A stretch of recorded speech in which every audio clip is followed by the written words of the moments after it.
Bem, boa tarde a todos, ou bom dia, ou não sei o horário que você vai assistir esse vídeo. Bom dia, boa tarde, ou boa noite, ou boa madrugada. Enfim, seja qual for o horário, que Deus, que a paz do Senhor Jesus Cristo, ela possa te alcançar. Né? Hoje eu estou, assim, um pouco mais pensativo, reflexivo sobre tudo que tem acontecido, né, nos últimos tempos, né? A gente vai encontrando algumas pessoas e Deus vai dando alguns discernimentos, alguns sonhos. E hoje eu pedi uma palavra a Deus assim, que eu pedi uma palavra de discernimento, né? Que Ele me desse um discernimento assim sobre o que estava acontecendo, né? Porque a gente às vezes não entende algumas coisas que acontecem no nosso dia a dia, mas o Espírito Santo de Deus, ele não nos deixa confundido. E nós vamos novamente passear aí em Provérbios, capítulo 13, no versículo 12 e 13. A esperança que se adia faz adoecer o coração, mas o desejo cumprido é a árvore de vida.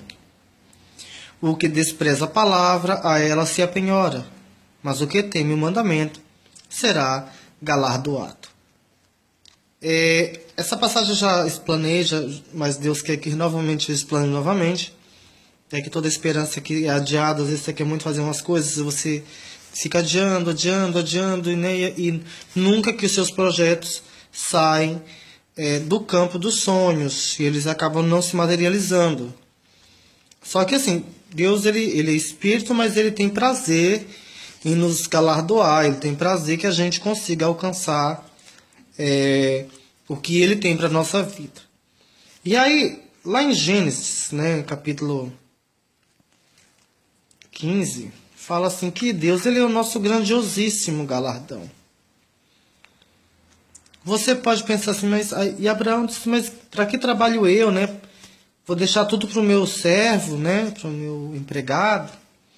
Mas Deus disse não, né? Eu tenho uma promessa na tua vida. A tua descendência, ela será como as estrelas do céu e como a areia do mar. Você consegue contar? E aí diz aquele que despreza a palavra. Se Abraão tivesse desprezado a palavra, porque a Bíblia ela é bem enfática, né, que quando Deus ele disse a Abraão que Abraão teria um filho, né, no caso Sara, teria um filho de Abraão, a própria Sara ela riu, né? Quer dizer, e foi um riso assim que a gente acredita que seja um riso de como, né? Eu já tenho 90 anos, né? Como que eu vou gerar um filho? Então, às vezes, o que acontece? O que despreza a palavra, porque Deus, se Ele quiser fazer com que você venha gerar um filho, Ele não precisa saber a sua idade. Ele não precisa, ele não é como a nossa ciência que diz assim, olha, a mulher completou 40, ela entra na menopausa e fica mais difícil gerar. Bem, para Deus, se ele quiser fazer com que uma mulher de 70 anos ela venha a procriar, ela vai procriar.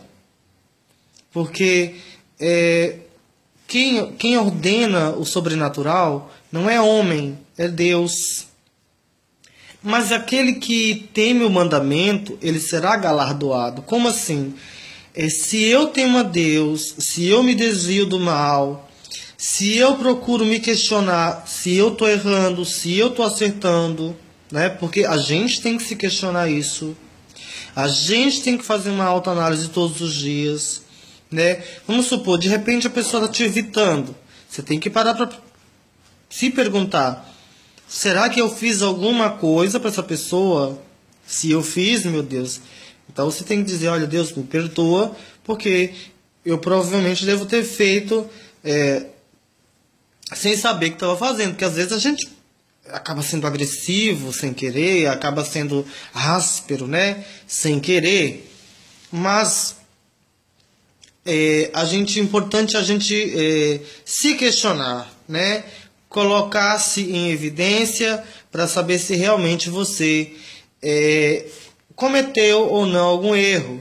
Porque se alguém está te tratando com indiferença, alguma coisa tem. Ou você errou para com essa pessoa, ou a sua presença ela é incômoda para essa pessoa. Como assim incômoda? Tem pessoas que não suportam ver a nossa felicidade.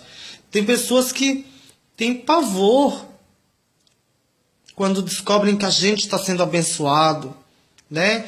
Que a gente é abençoado, né? E aí elas têm necessidade de uma autoafirmação, como se a nossa bênção fosse uma espécie de competição. E na verdade não tem que ser assim, né? Deus ele dá a quem ele quer, como ele quer. O ouro e a prata, ele pertence a Deus. Então, se ele quiser me abençoar ou te abençoar, me abençoar e não te abençoar, ou te abençoar e não me abençoar, isso é Deus quem decide. Isso não somos nós que decidimos. Nós temos que fazer a nossa parte.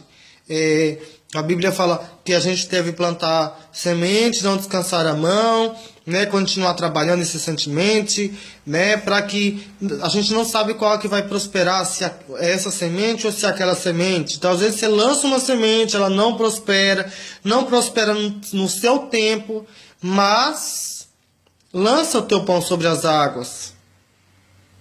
Planta. Uma hora vem a colheita. Com certeza, a colheita sempre vem. É impossível se plantar um grão de feijão e colher um pé de milho. Se eu plantei um grão de feijão, eu vou colher um pé de feijão. Se eu plantei um grão de milho, eu vou colher um pé de milho. Se eu plantei o bem, eu vou colher o bem. Se eu planto contendas, eu vou colher contendas. Se eu planto mediocridades de querer ser melhor do que todo mundo, como se eu fosse uma pessoa perfeita. Bem, perfeito está lá em cima no céu. A gente já começa por aí. Aqui na terra, todos nós, perante Deus, não existe esse, você é mais alto, você é mais baixo, você é mais rico, você é mais pobre, você é mais gordo, você é mais magro. Diante de Deus, somos todos iguais, né? Não existe uma diferença diante de Deus. A diferença é temer a Deus. Essa é a diferença. Se eu temo a Deus, se eu temo os seus mandamentos, eu vou ser galardoado. Seja na esfera material, seja na esfera espiritual, seja na esfera de sabedoria, seja na esfera intelectual. Não importa. Deus ele galardoa como, quando e onde ele quer, porque as coisas de Deus, elas têm um tempo e têm um modo para acontecer. Não é no meu tempo, não é no teu tempo, é no tempo de Deus. Se você ainda não tem descendentes, bem, Deus te prometeu que você vai ter filhos, você vai ter filhos. Se Deus te prometeu que você vai ter um tempo de exaltação na tua vida, você vai ter um tempo de exaltação. Se Deus também disse que vai ter 7 anos de seca, vai ter 7 anos de seca. Independente, quem manda na minha, na sua e na nossa vida é Deus. E é Ele quem determina o tempo para todas as coisas. E a Bíblia ela é bem enfática. Há tempo certo para todas as coisas. Porque uma coisa é certa. Na alegria, na prosperidade, na não prosperidade, quem tem Deus tem tudo. Se você tem Deus, Ele é a sua suficiência. Ele é o seu grandiosíssimo galardão. E isso é o que importa. Porque o material, tudo fica aí. Mas o que a gente leva no espiritual está diante de Deus no seu memorial. Então, tome posse da sua vitória nesse sábado, um sábado abençoado em nome de Jesus. Seja abençoado e continue crendo nas promessas. Porque Deus, Ele não é homem para que minta, nem filho do homem para que se arrependa. Se Ele te prometeu, Ele vai te abençoar. Então, as promessas de Deus a gente pode esquecer, mas Deus não se esquece. As pessoas que foram usadas para fazer as promessas de Deus para a nossa vida, elas podem até morrer. Mas a promessa de Deus, ela jamais vai morrer. Porque antes mesmo da palavra chegar à minha boca, Deus já a sabe toda. Deus já a conhece toda. Então, todos os nossos passos, quando já foram escritos antes mesmo de a gente sequer ter nascido. Então, assim, Deus, Ele está no controle da minha, da sua e da nossa vida. E que toda palavra contrária, toda ferramenta contrária contra as nossas vidas serão destruídas e aniquiladas em nome de Jesus. Todo pensamento do mal será caído por terra na autoridade do nome de Jesus Cristo, porque Jesus é aquele que esmaga aquilo que não agrada a Ele embaixo dos pés. Então tome posse e o Senhor, Ele possa abrir as mãos dEle para nos abençoar, para te abençoar e para me abençoar, no nome de Jesus. Um excelente dia para você, uma excelente tarde, uma excelente noite, não sei a hora que você vai ver esse vídeo, mas eu quero te dizer assim, seja abençoado em nome de Jesus. E não estranhe se coisas diferentes começarem a acontecer. Porque as coisas de Deus não estão no parâmetro normal. Estão no parâmetro do sobrenatural. Então, se coisas estranhas começarem a acontecer, dê glória a Deus. Porque o Senhor, Ele trabalha no sobrenatural. Seja abençoado.